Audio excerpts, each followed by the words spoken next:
जय गुरु.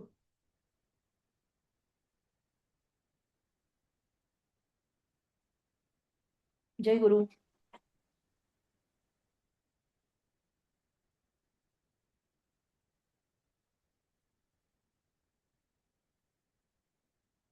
जय गुरु. जय गुरु. जय गुरु.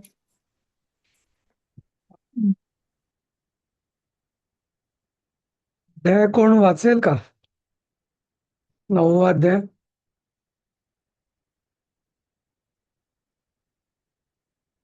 आपलं ते अध्याय उच्चार शिकवण्याचं काही नीट होत नाहीये नाही का तसं.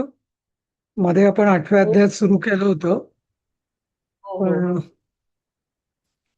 मी प्रयत्न करू का सर? हा करा. आधी म्हटलेलं आहे, तुम्ही कधी सवय आहे की काय? नाही नाही काहीच नाही सर. तुम्ही ओके. म्हटलेलं ऐकूनच. ओके. ठीक. कोणी ठीक आहे, म्हणणार करा. नाही तर दुसरं. नाही, करा प्रयत्न, चालेल. हा ओम सुखदा. श्री परमा हा ओम श्री परमात्मने नमः. अथ नवमोऽध्यायः. श्रीभगवानुवाच इदं तु ते गुह्यतमं प्रवक्ष्याम्यनसूयवे ज्ञानं विज्ञानसहितं यज्ञात्वा मोक्षसे शुभात् राजविद्या राजगुह्यं पवित्रमिदमुत्तमम् प्रत्यक्षावगमं धर्म्यं सुसुखं कर्तुमव्ययम् अश्रद्धधाना पुरुषा धर्मस्यास्य परन्तप अप्राप्य मां निवर्तन्ते मृत्युसंसारवर्त्मनि मया ततमिदं सर्वं जगदव्यक्तमूर्तिना मत्स्थानि सर्वभूतानि न चाहं तेष्वस्थितः न च मत्स्थानि भूतानि पश्य मे योगमैश्वरम् भूतभृन्न च भूतस्थो ममात्मा भूतभावनः यथाकाश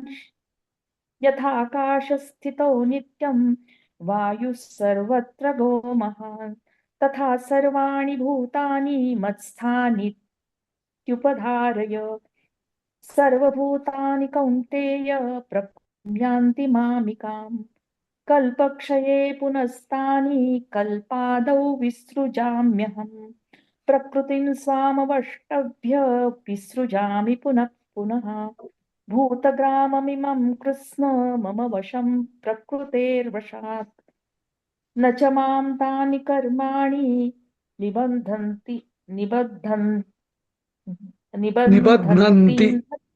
अह, नि निबध्नन्ति धन एक मिनिट. काय एक काय मिनिट. हा निबध्नन्ति. निबध्नन्ति असं. हा बध. निबंधन्ति हा हा. ध आधी निबंध म्हणायचं. हा हा.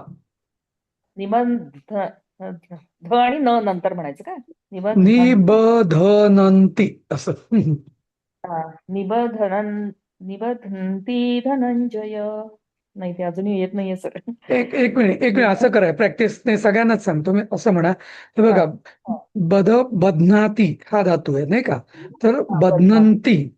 हा. बध्नंती. आणि मग निबंध बध्नंतीला बध्नंती. शेवटी नंती येतं. मग त्याच्या आधी बध येतं आणि त्याच्या आधी पुन्हा नी येतं. निबध्नंती. बध्नन्ति बध्नन्ति निबध्नंती.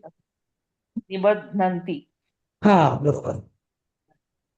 न च मां तानि कर्माणि निबध्नन्ति धनञ्जय उदासीनवदासीनमसक्तं तेषु कर्मसु मयाध्यक्षेण प्रकृतिः सूयते सचराचरम् हेतुनानेन कौन्तेय जगद्विपरिवर्तते. हा. अव- सुखदा. नाही नाही, हा, हा, असं तर जगद्वी असं नाही म्हणायचं. जगद विपरिवर्तते. वि ऱ्हस्व असेल तर तो हा, ऱ्हस्वच म्हणायचा. जगद बरोबर. विपरिवर्तते. हं. जगद्विपरिवर्तते. हं. बरोबर आहे ना? बरोबर. हो. हेतुनानेन कौन्तेय जगद्विपरिवर्तते. काय चुकलं आणि परत हं. जगद जगद्विपरिवर्तते. अवजानन्ति मां मूढा मानुषीं तनुमाश्रितं परं भावमजानन्तो मम भूतमहेश्वरम्. हं. ते मोठं टेबल हा होतं ते सगळे म्हणा एक हा म्हणा ना म्हणा काय झालं खाली थांबले आत्मानस्तु हा म्हणा म्हणा महात्मा आई doesn't know. महात्मानस्तु मां पार्थ दैवीं प्रकृतिमाश्रिताः भजन्त्यन्न असं म्हणायचं हे भजन्त्यनन्यमनसो ज्ञात्वा भूतादिमव्ययम् सततं कीर्तयन्तो मां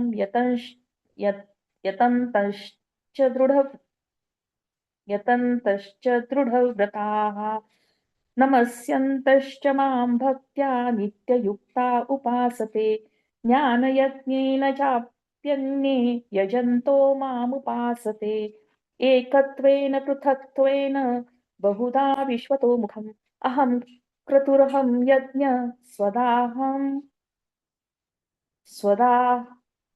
स्वदाहमहमौषधम् मन्त्रोऽहमहमेवाज्यमहमग्निरहं हुतम् पिताहमस्य जगतो माता धाता पितामहः वेद्यं पवित्रमोङ्कार रुक्साम यजुरेव च गतिर्भर्ता प्रभुः साक्षी निवासः शरणं सुहृत् प्रभव प्रलयस्थानं निधानं बीजमव्ययम् तपाम्यहमहं वर्षं निगृह्णाम्युत्सृजामि च अमृतं चैव मृत्युश्च सदसच्चाहमर्जुन त्रैविद्या मां सोमपापुतपापा नाही नाही यज्ञैर्विश्वा हा बरोबर बरोबर हा बरोबर हे बरोबर इथं हा मोठं हे आहे जरा हा म्हणजे ह्याच्यामध्ये येत नाही ते ना बरोबर बरोबर हा बरोबर आहे म्हटलं पण तुम्ही हा भूतपापा यज्ञैरिष्ट्वा स्वर्गतिं प्रार्थयन्ते ते पुण्यमासाद्य सुरेन्द्रलोक मश्रन्ति दिव्यान् दिवि देवभोगान् ते तं भुक्त्वा स्वर्गलोकं विशालं क्षिणे पुण्ये मर्त्यलोकं विशन्ति एवं त्रयी धर्ममनुप्रपन्ना गतागतं कामकामा लभन्ते अनन्याश्चिन्तयन्तो मां ये जना पर्युपासते तेषां नित्याभियुक्तानां योगक्षेमं वहाम्यहम् येऽप्यन्यदेवता भक्त्या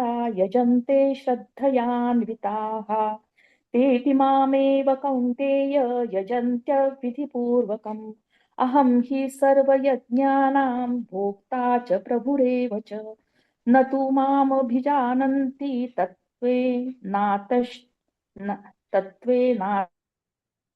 च्यवन हा यान्ति बरोबर बरोबर हा नातश्चवन्ति ते यान्ति देवव्रता देवान् पितॄन् यान्ति पितृव्रताः भूतानि यान्ति भूतेज्या यान्ति मद्याजिनोऽपि माम् पत्रं पुष्पं फलं तोयं यो मे भक्त्या प्रयश्चति तदहं भक्त्युपहृत मश्नामि कसं आहे ते सर तदहं भक्त्युपहृत मश्नामि प्रयता मशनामी मशनामी मश मश्नामि प्रयता हं.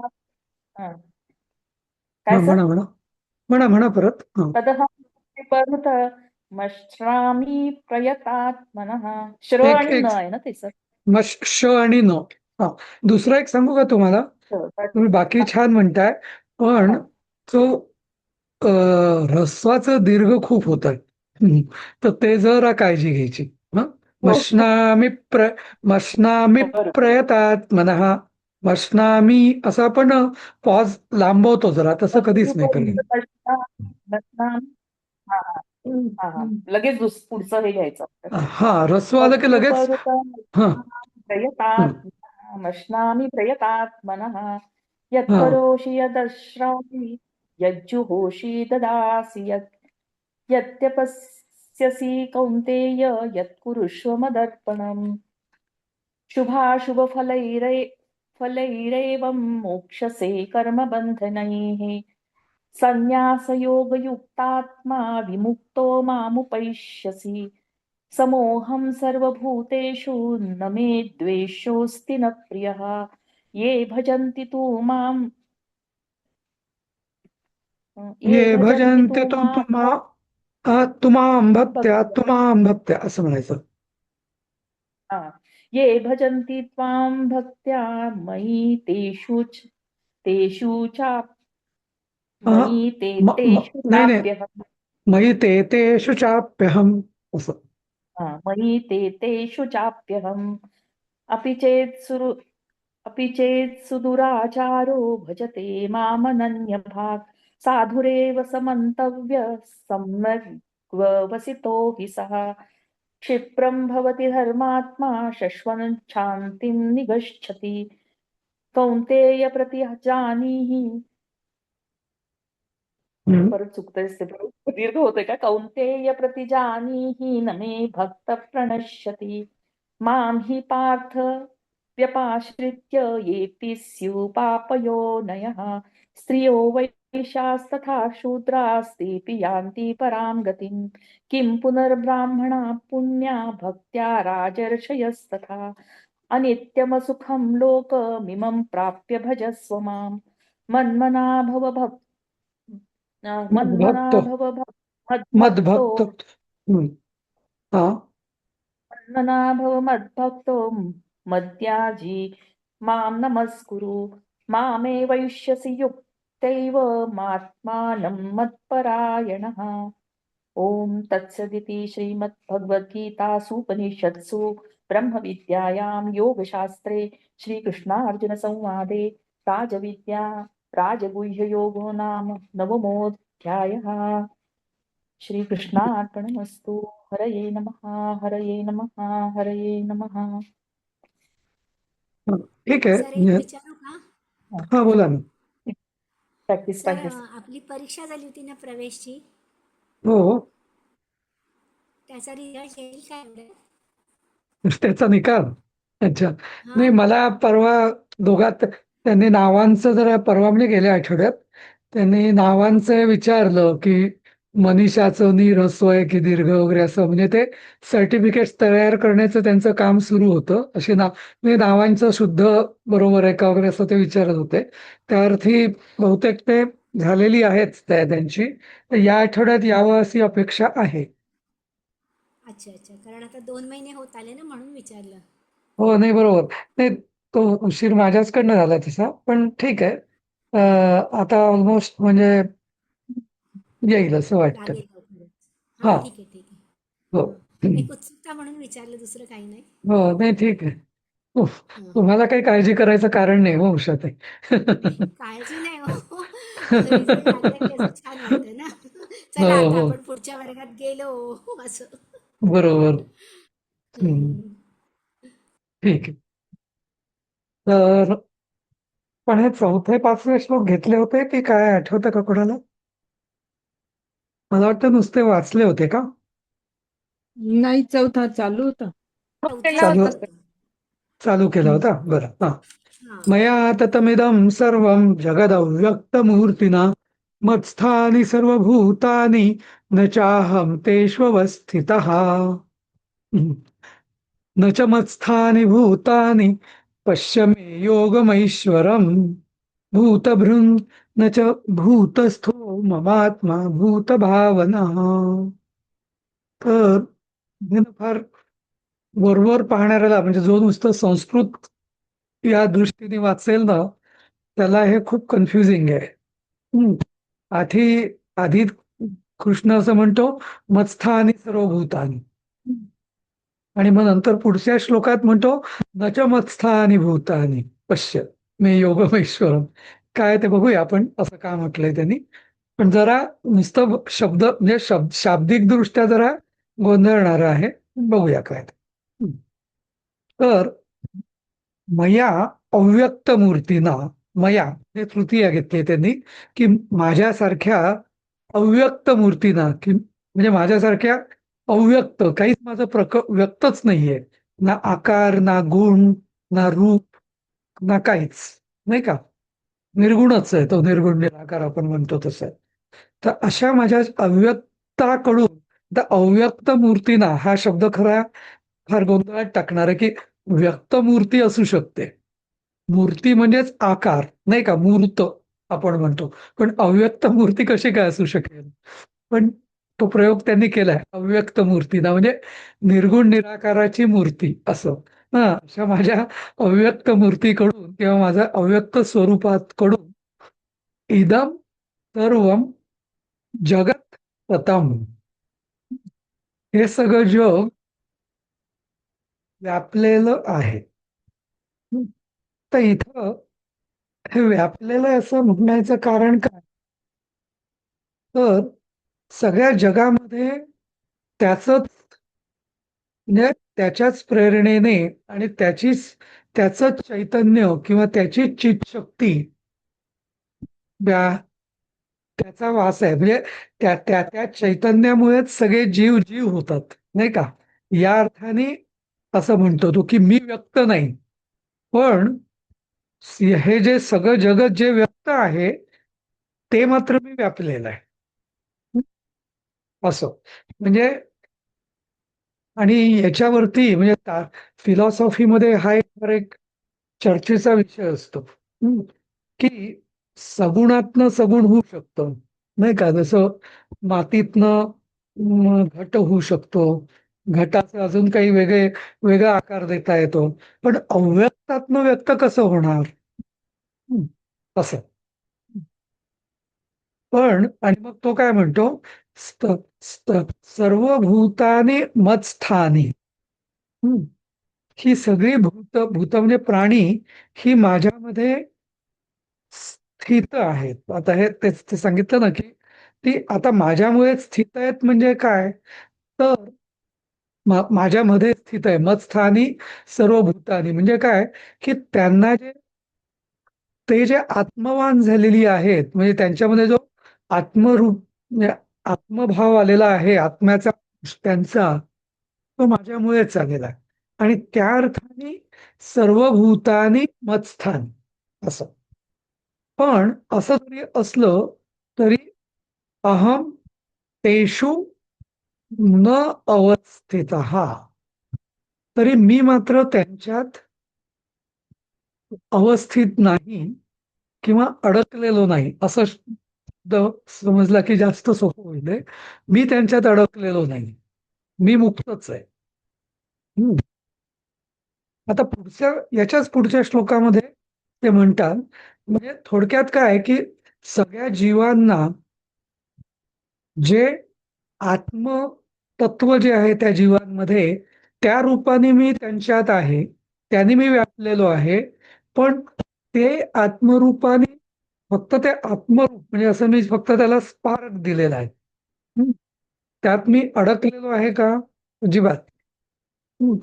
आणि याला असं एक म्हणजे उदाहरण द्यायचं झालं तर असं देता येईल, की वास्तविक आत्मतत्व म्हणजे काय? शेवटी ऊर्जाच आहे, नाही का?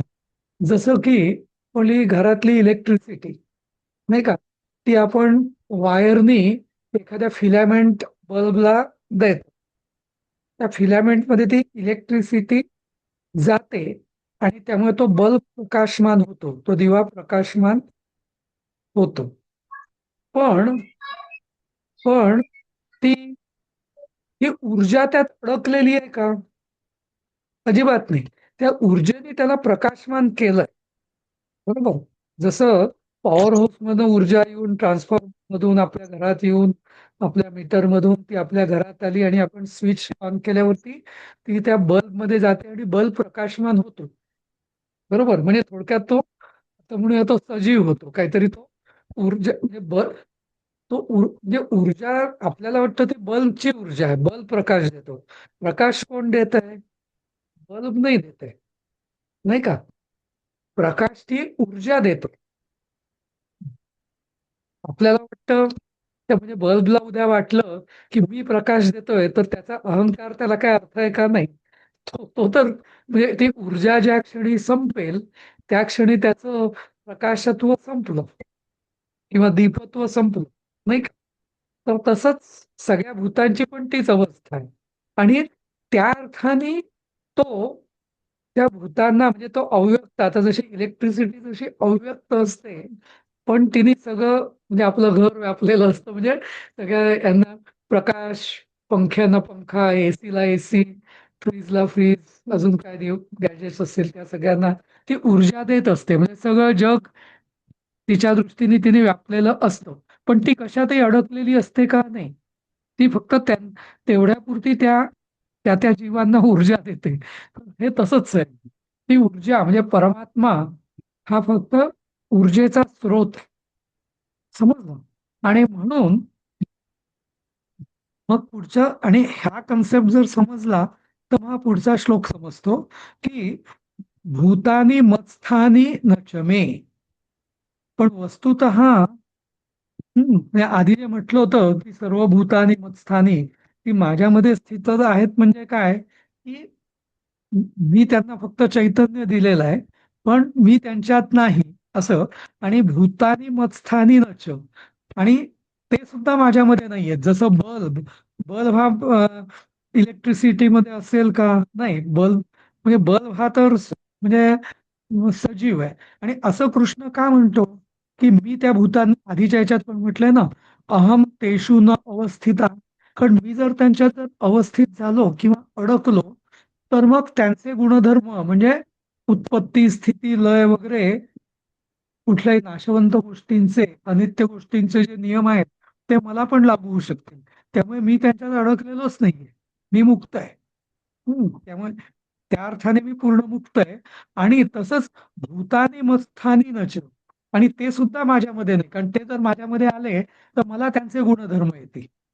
बरोबर? आणि मग तो काय म्हणतो की मे ऐश्वरम योगम पश्य. मग आता माझं हे ऐश्वर, ऐश्वर म्हणजे कसं, म्हणजे ईश्वरापासून ऐश्वर म्हणजे आता मराठीत असे शब्द असतात बघा. ऐश्वर म्हणजे माझं माझं ऐश्वर्यच म्हणूया आपण. माझं ऐश्वर्य योग पाहतो की माझ्या शक्तीने, माझी शक्ती योग म्हणजे माझ्या शक्तीचा योग झाला असला की त्या सगळ्या, म्हणजे जसं मी उदाहरण देतोय की त्या बल्बमध्ये कसा प्रकाश येतो ते तू हा. म्हणजे आणि मग पुढे तो सांगतो की भूतभृत. मी भूतभृत आहे. म्हणजे भूतभृत, भृत म्हणजे त्या भूतांचं मी धारण करतो, त्यांना पोषण करतो, पण भूतस्थ हा न, पण मी त्यांच्यात अडकलेलो नाही. समजलं? आणि मग पुढे मम आत्मा भूत भावना. म्हणजे माझा आत्मा, आता वास्तविक माझा आत्मा हे म्हणणं एका दृष्टीने चुकीचं आहे. म्हणजे माझा सर आत्मा आवाज म्हणजे ब्रेक होतोय सर तुमचा. हा, हो, आवाज ब्रेक होतोय. हो अच्छा. हो ठीक आहे. थोडं मी थोडं ऐकू येत नाही हे, नीट. हा ठीक आहे, फार पुढं करतो मी, सिग्नल येत नाही सर. आता बरोबर आहे का? आता नाही बरोबर आहे? अजून पण ब्रेक होतोय, ब्रेक होतोय. अच्छा, ब्रेक होतोय आवाज. बरं, आता येईल बरोबर. आता येतोय? आता बारीक येतोय, इतरांना विचारूया. आणखीन बारीक विचारू. झालाय. बारीक येतोय. खूप लांबून बारीक आल्यासारखं होतं. होतंय सर. तर दुरून बारीक येतोय आल्यासारखं आणि होतंय. तुटतोय पण आवाज. आवाज तुटतोय पण आणि बारीक पण येतोय. आता बरोबर आहे का? मी आता हे काढलं आता. नाही सर, दुरून आल्यासारखं वाटतं एकदम आवाज खूप बारीक आहे.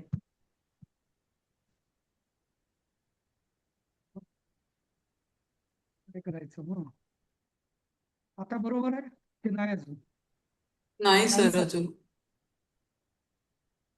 अं,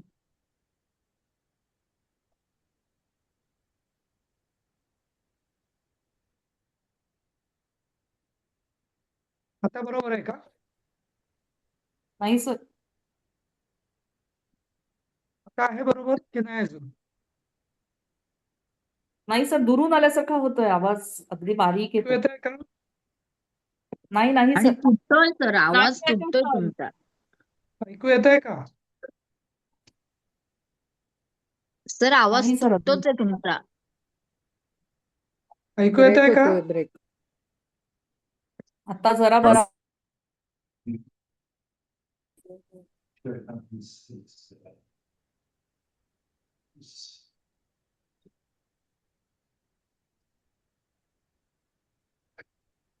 ऐकू येत आहे का अजून की नाही?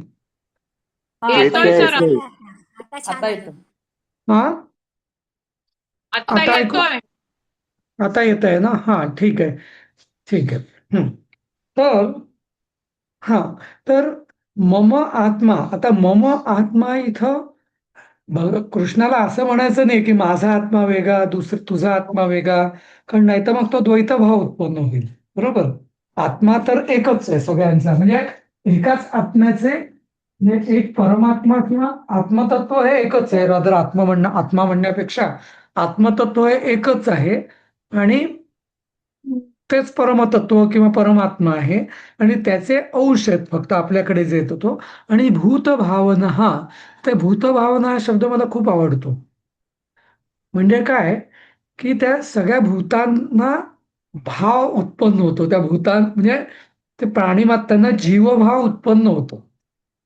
खरे ते म्हणजे भावना, ज्याला आपण भावना म्हणतो ना, म्हणजे खरं काहीच नाहीये, पण त्यांना ती भावना आपल्याला तो उत्पन्न करतो. त्या भूतांमध्ये ते भूत असण्याची भावना माझ्या आत्मतत्वामुळे उत्पन्न होते असं. तर समजायला थोडंसं हे कठीण आहे हे 2 श्लोक. म्हणजे विरोधाभास आहे थोडासा, की मी मी अव्यक्त आहे, पण मी अव्यक्त असलो तरी सगळं हे व्यक्त जगत मीच व्यापलेलं आहे आणि मीच निर्माण केलेलं आहे. एक.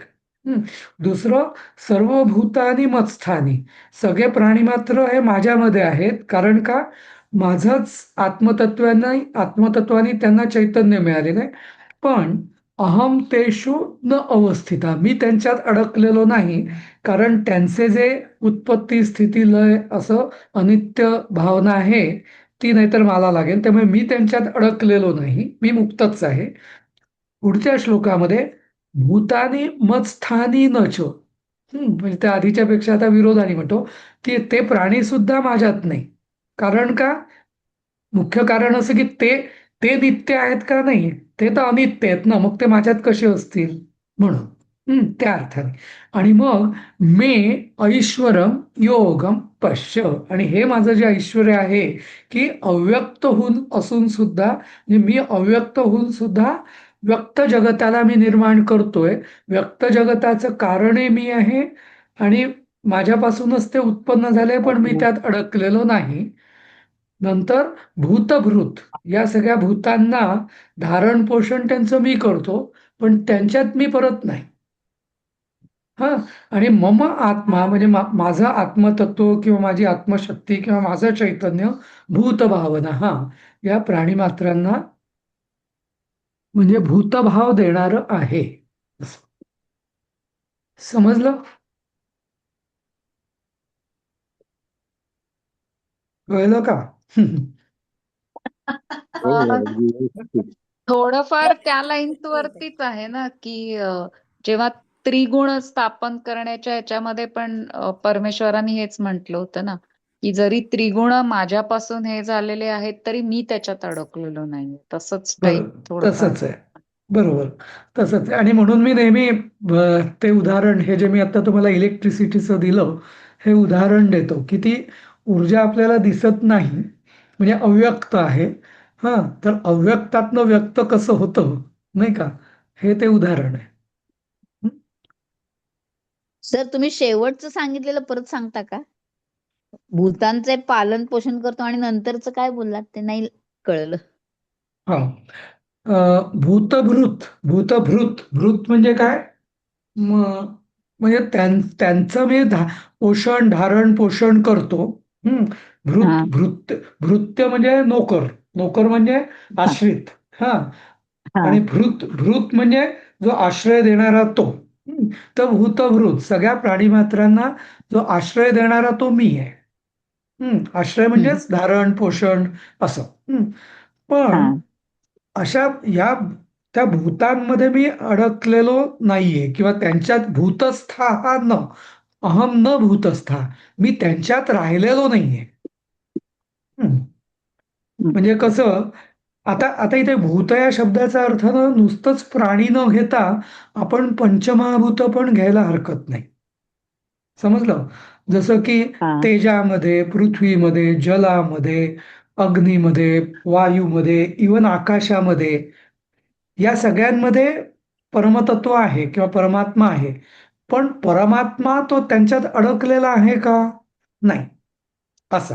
पण मम आत्मा भूत भावना, माझ्या म्हणजे माझ्या आत्मशक्तीमुळे किंवा माझ्या स्वरूपामुळे, माझ्या अस्तित्वामुळे भूत भावना, त्या भूतांना ते भूतभाव त्यांच्यात निर्माण झाला. म्हणजे वायूला वायूपण, भूतभावना म्हणजे वायूचं वायूपण, आकाशाचं आकाशपण, जलाचं प्रवाहीपण, तेजाचं म्हणजे अग्नीचं तेजपण, हे सगळं कशामुळे आलं तर माझ्यामुळे आलेलं आहे. जे आपण आधीच्या ह्याच्यात बघितलं होतं ना, की विभूती योगातही पुढे आहे आणि आधी पण म्हटलं होतं ना आपण, की प्रत्येक ह्याच्यात जे विशेष गुण आहे तो माझ्यामुळे आलेला आहे.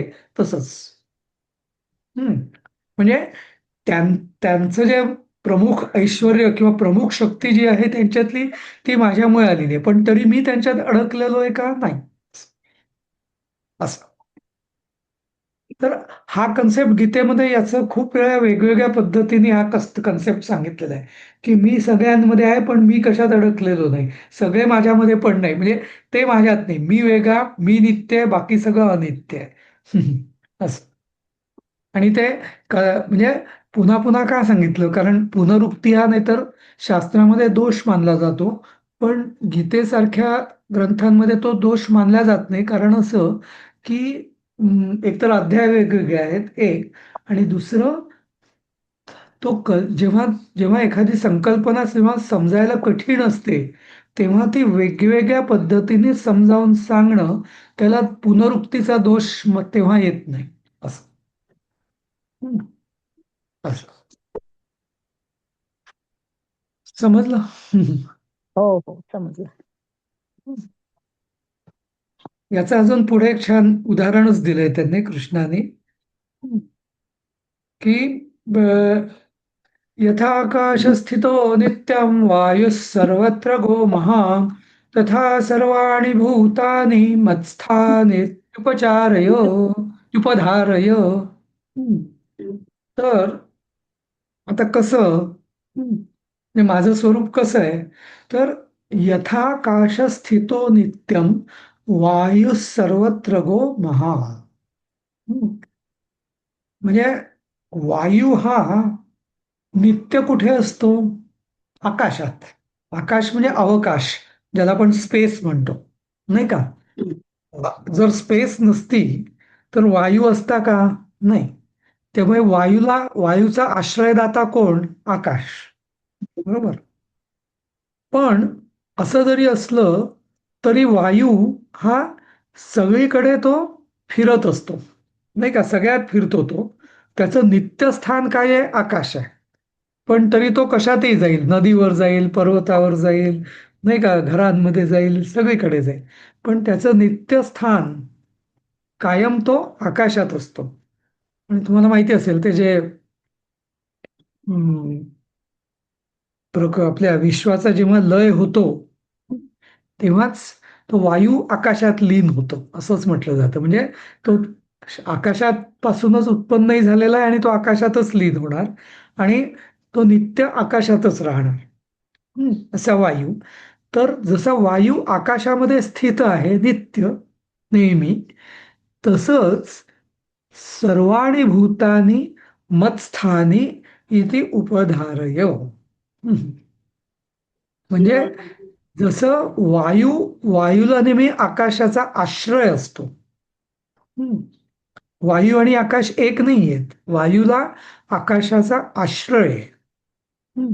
तसंच सर्वाणि भूतानी मत्स्थानी इति उपधारय.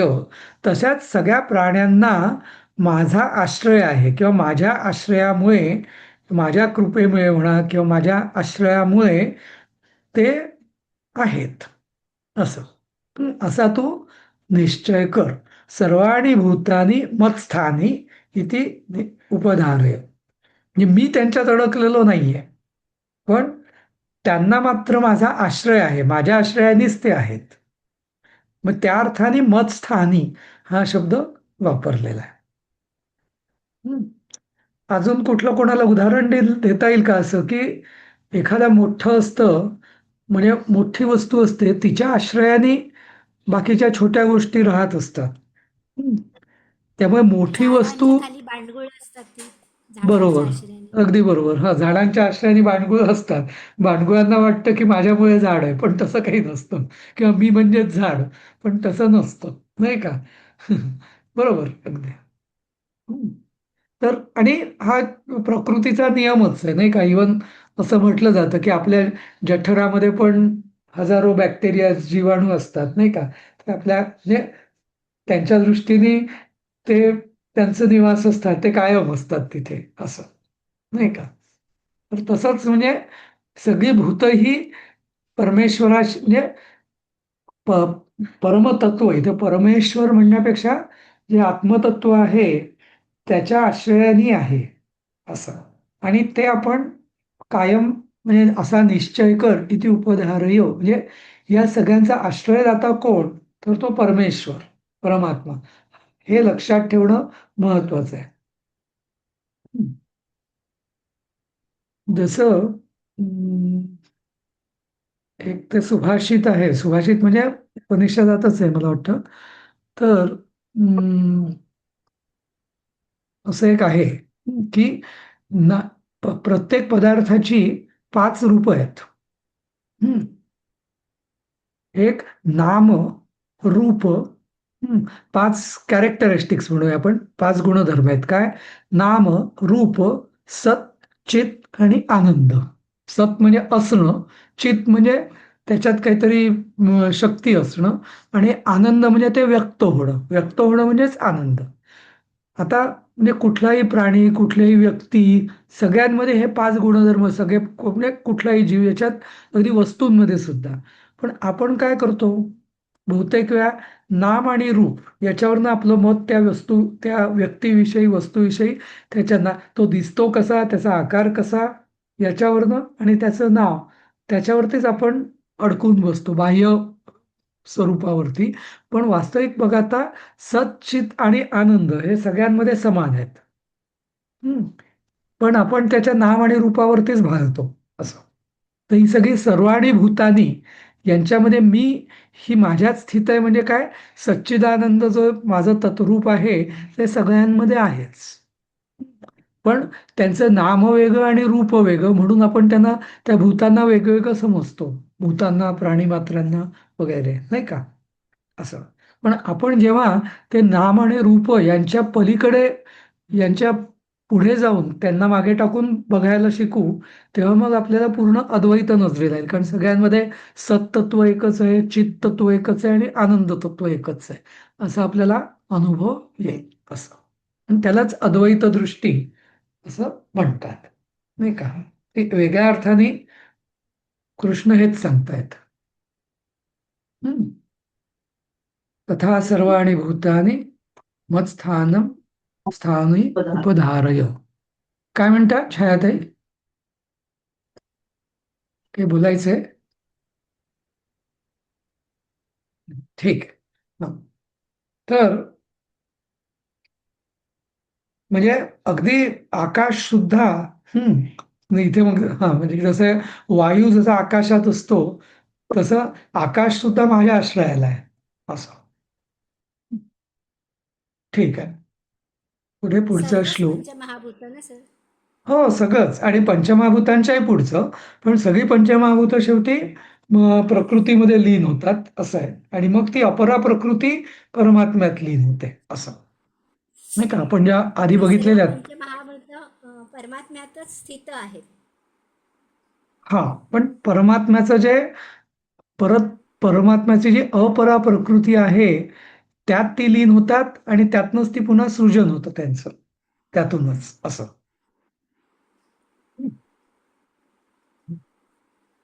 ठीक आहे. सर्वभूत